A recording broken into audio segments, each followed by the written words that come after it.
भी फायदा होगा।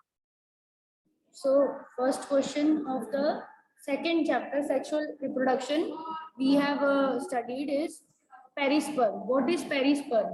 So perisperm is the remnant of nucellus.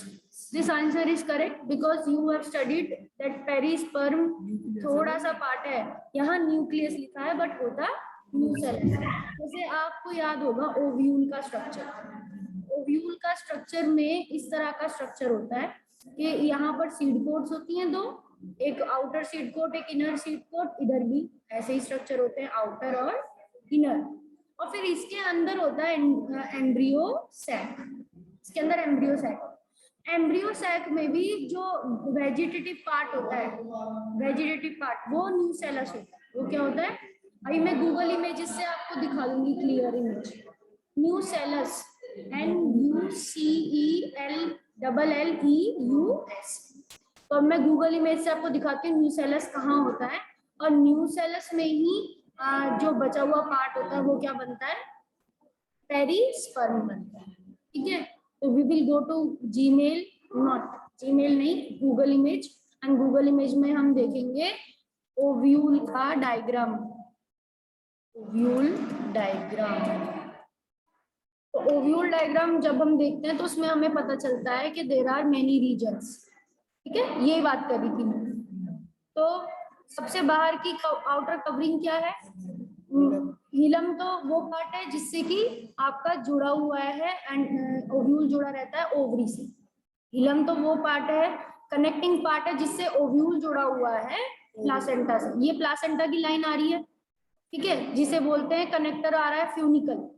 Funicle का जो अटैच्ड पार्ट है, ये देखो, ये फ्यूनिकल की गर्दन जैसी हो गई, जो किससे जुड़ी हुई है, ओव्यूल से। ये पूरा ओव्यूल है, ये पूरा ओव्यूल है, और इसका फ्यूनिकल का और ओव्यूल का अटैचमेंट क्या है, हिलम।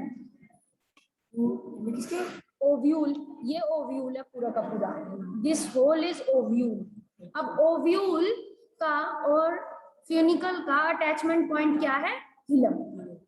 ठीक है, फ्यूनिकल, फ्यूनिकल क्या है, ओव्यूल का स्टिक है, जैसे किसी कोई भी फूल दंड उससे जुड़ा रहता है, लकड़ी से जुड़ा रहता है, तो ऐसे ही जो ओव्यूल है वो किससे जुड़ा हुआ है, फ्यूनिकल से।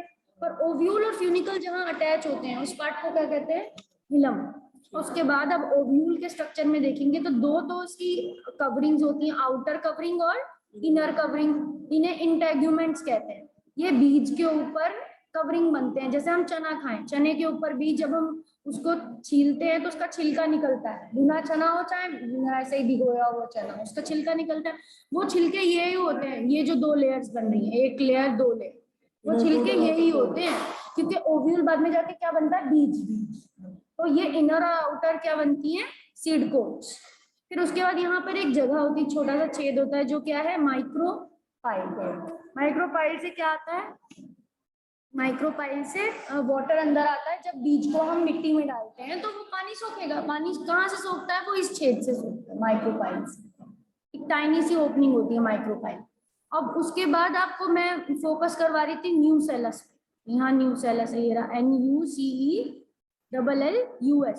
न्यूसेलस कौन सा पार्ट है, न्यूसेलस ये ग्रीन पार्ट है, ये एम्ब्रियो सैक के बाहर वाला हरा पार्ट, यहाँ पे देख रहे हो आप। This is a green part which is with I will mark that green part with the blue region। ये blue बाहर का ये ग्रीन पार्ट जो अभी मैंने जिसे ब्लू किया है, ये कौन सा रीजन होता है, न्यूसेलस। इसके अंदर एक चीज छुपी हुई है जिसे क्या बोला है, एम्ब्रियो सैक। इसके अंदर कौन सी स्ट्रक्चर छुपी हुई है, एम्ब्रियो सैक। तो दिस इज एम्ब्रियो सैक, जो कि कितने सेल का है, 7 सेल का, और कितनी न्यूक्लियस है इसमें, 7 सेल एंड 8 न्यूक्लियस।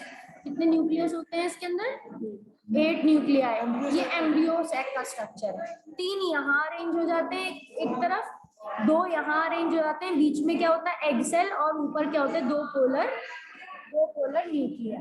7 सेल और 8 न्यूक्लियस, क्योंकि ये 2 होते हैं, बीच वाले सेल में कितने होते हैं, 2, बाकी 6 सेल में कितने होते हैं, एक 6 प्लस 1 सेल है ये, और इसमें है कितने न्यूक्लियस, 2 न्यूक्लियस है, तो सेल कितना है, 1। तो 7 तो सेल है और न्यूक्लियस सेल्स कितने? 8। तीन ऊपर तीन नीचे ऐसे arrange होते हैं और एक जो 3 नीचे होते हैं पर उनमें से 2 सेल्स होते हैं और एक एग सेल होता है। एक क्या होता है?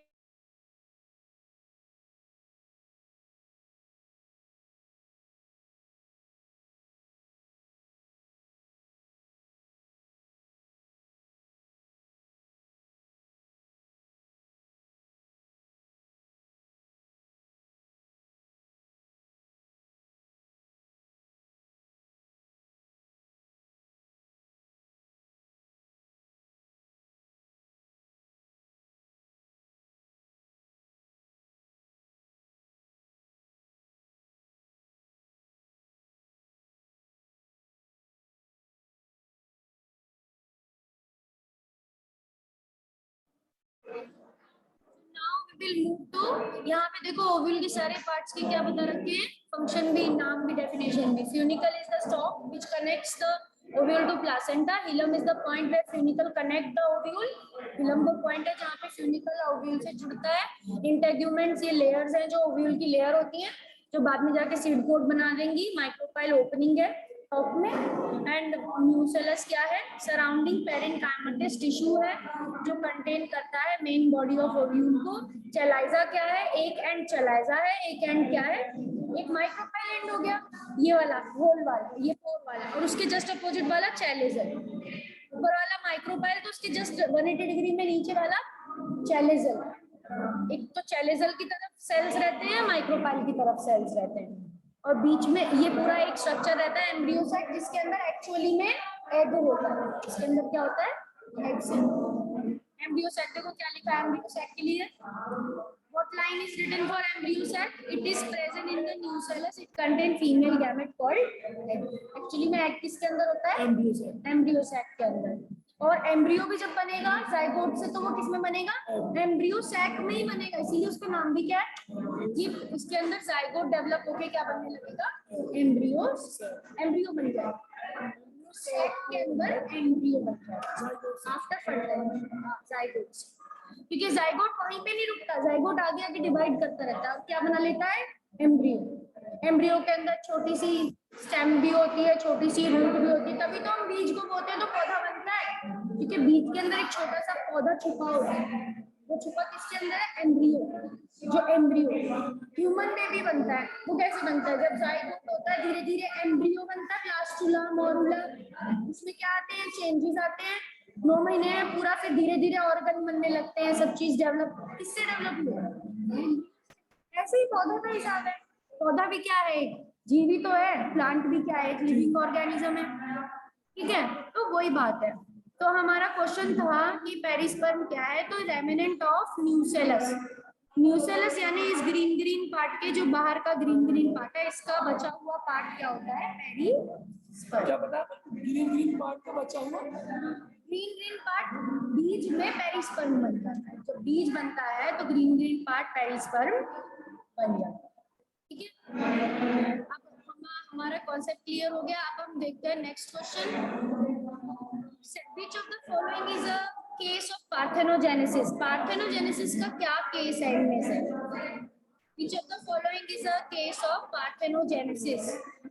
Second question. What will be the answer? Fruit without seed after pollination, fruit with seed after pollination, fruit with Bible seeds without fertilization, fruit with Bible seeds after fertilization. Food with seed after pollination. Without. Parthenogenesis में seedless fruits बनते हैं और बिना pollination के ही बनते हैं। ठीक है, ठीक है, ठीक है। तो आप देख लेते हैं क्या है इसका आंसर भी, नीचे आंसर की दी हुई है।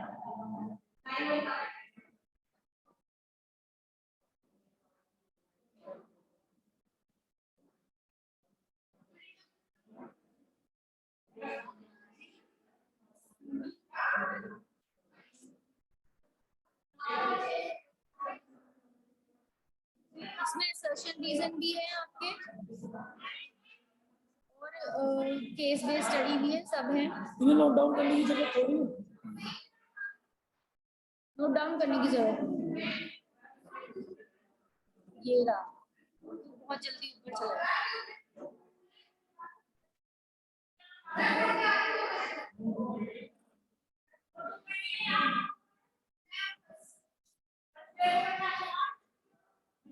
ये देखो सेकंड का ए, ठीक है, हमारा करेक्ट हो गया। अब हम नेक्स्ट क्वेश्चन पे आते हैं। Third question if an endosperm of an angiosperm has 24 chromosome root cell of megaspore mother cell should have. Endosperm में अगर कोई भी प्लांट है मान लो, उसके एंडोस्पर्म में कितने सेल्स क्रोमोसोम बता रहा है 24। तो ये बताना है मेगास्पोर मदर सेल में कितने होंगे। अब तुम्हें पता होना चाहिए कि एंडोस्पर्म कैसे बनता है, ट्रिप्लॉइड से बनता है। किससे? ये तो मैंने दिया भी था क्वेश्चन, शायद मैंने दिया था ये क्वेश्चन कि अगर एंडोस्पर्म के एंडोस्पर्म में 24 है, यानी 3 गुना होकर 24 हुए। ट्रिप्लॉइड होता है एंडोस्पर्म, यानी कि n नंबर क्या होगा, इसे 3 से डिवाइड करना पड़ा, तो 8 आ गया। और अब मेगास्पोर मदर सेल में बताना है तो डबल, तो 8 गुना 16, 8 दूनी 16, तो बी आंसर हो जाएगा। कैसे मैम एक बार और इसको एक्सप्लेन करें? इसको एक बार ऐसा एक्सप्लेन करेंगे कि जैसे हमें पता है एंडोस्पर्म क्या होता है, एंडोस्पर्म 3n होता है, इसके अंदर कितने क्रोमोसोम नंबर होते हैं 3n, तो 3n की वैल्यू बता रखी है 24, तो n की वैल्यू कितनी आ जाएगी 3 से डिवाइड, यहाँ पे 3 और n के बीच में क्या है मल्टीप्लाई, अब 3 उधर जाएगा तो क्या हो जाएगा डिवाइड, तो 24 को 3 से डिवाइड करेंगे तो क्या आ जाएगा 8, तो 3 से डिवाइड किया तो 8 आ गया कट के, एंड देन 8n आ गया, क्या आ गया n। अब मेगास्पोर मदर सेल क्या है 2n होता है, मेगास्पोर मदर सेल क्या होता है 2n, तो 2 8 जा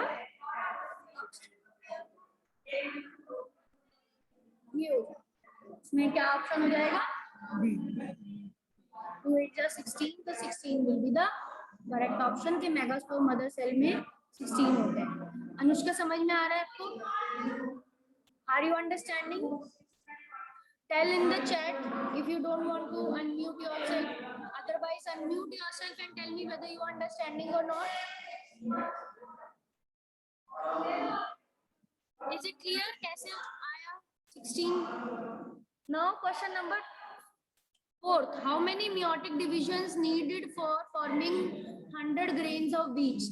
अगर मान लो 100 ग्रेन बनाने हो गेहूं के, ठीक है, तो कितने meiotic डिवीजन होने चाहिए, कितने meiotic डिवीजन होने चाहिए? क्योंकि जब भी एक कोई एम्ब्रियो सैक बनता है, एक एम्ब्रियो सैक के लिए क्या meiotic डिवीजन एक ही होता है, एक एम्ब्रियो सैक बनने के लिए एक ही meiotic डिवीजन होता है, क्योंकि जब एक meiotic डिवीजन होता है भले ही उसमें 4 सेल्स बनते हैं, कितने बनते हैं 4, तो 3 खराब हो जाते हैं और एक ही रहता है, उनमें से 3 तो क्या हो जाते हैं डीजेनरेट, 3 बनते हैं, 1 2 3 और 4 बनते हैं। मियोसिस का रिजल्ट क्या है 4 गैमेट बनेंगे, पर 4 में से 3 क्या हो जाते हैं डिस्ट्रॉय अपने आप ही, और एक मेगास्पोर मदर सेल बनता है जो एम्ब्रियो सैक बनाता है, जो क्या बनाता है एम्ब्रियो सैक, एम्ब्रियो में अंदर, हाँ जिसके अंदर एम्ब्रियो बनेगा। जैसे मैंने बताया नहीं तो 3 सेल एक तरफ हो जाएंगे, 2 सेल एक दूसरी तरफ हो जाएंगे, और उसके बीच में एक एग सेल रहेगा और बीच में 2 पोलर न्यूक्लियाई, तो ये वाला स्ट्रक्चर एक ही सेल बनाता है इसमें से। तो एक एम्ब्रियो सैक जब एक सेल से बनेगा तो 100 ग्रेन ऑफ व्हीट कैसे बनेंगे, बीज कैसे बनेंगे 100 से बनेंगे, तो सिंपल सी बात है कि कितने होने चाहिए, मियोसिस कितनी बार होनी चाहिए। ये next aleurone layer is presented, aleurone layer कहाँ प्रेजेंट होती है, peripheral part of scutellum, cotyledon, peripheral part of coleoptile, peripheral part of endosperm, कहाँ प्रेजेंट होती है एल्यूरोन लेयर, बताओ।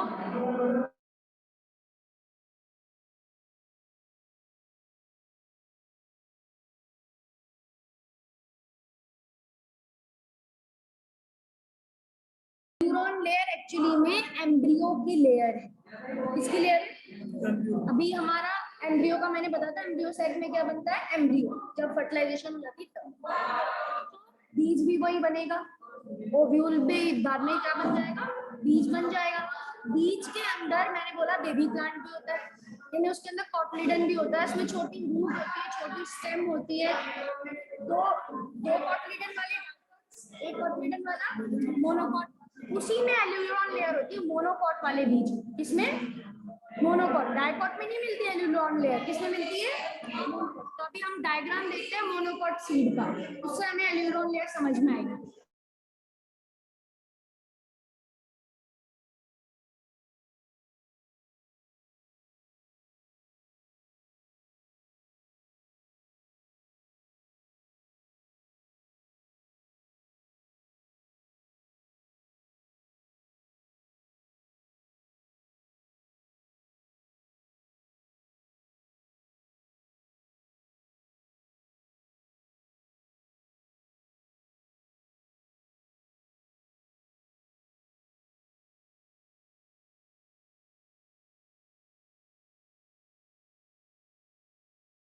बहुत आराम से इसमें आपको पता चल रहा है ल्यूरोनली एनसीईआरटी का इमेज है, ठीक है।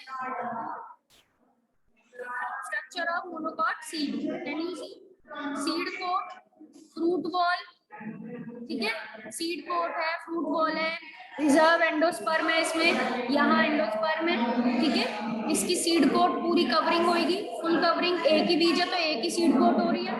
देन उसके बाद ये जो शेडेड लाइन दिख रही है आपको, दिख रही है ये शेडेड लाइन, एंडोस्पर्म की जो शेडेड लाइन है, इसी को क्या कह रहे हैं, एल्यूरॉन लेयर। इसको क्या कह रहे हैं, शेडेड लाइन को क्या कह रहे हैं, एल्यूरॉन लेयर। इस शेडेड लाइन को बोला गया है, ठीक है। ये एल्यूरॉन लेयर प्रोटीन की लेयर होती है और ये एंडोस्पर्म को कवर करके रखती है, इट कवर्स द एंडोस्पर्म।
सबसे ज्यादा 6th क्वेश्चन में आ गए हम कि सबसे ज्यादा लॉजिकल सीक्वेंस क्या होगा, मतलब सबसे पहले क्या होगा, फिर क्या होगा, फिर क्या होगा, एंजियोस्पर्म की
पढ़ना है।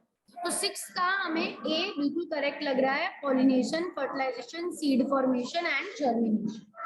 तो this is a correct answer. We will see the answer table.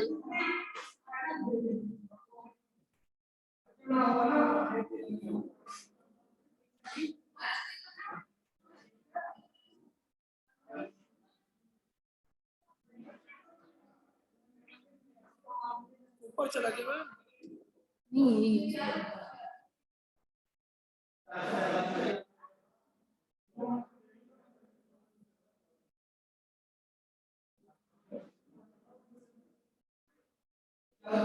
So 5th का डी, 6th का A, okay, 4th A, 5th D, 6th A, 7th C. These are the questions के आंसर्स ये है, ठीक है।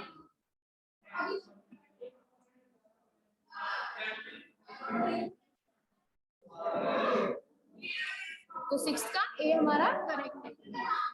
फॉलोइंग फॉर बनाता है? Question है स्पोरोपोलिन कौन बनाता है? 7th question.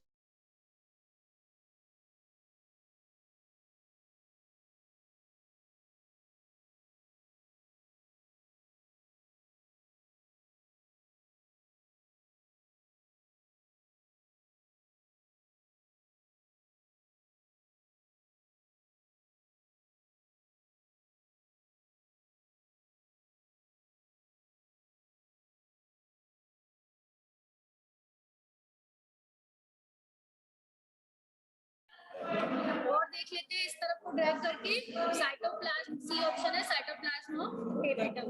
So 7th the sporopollenin is secreted by cytoplasm of tapetum. Okay, now we'll move to 8th question.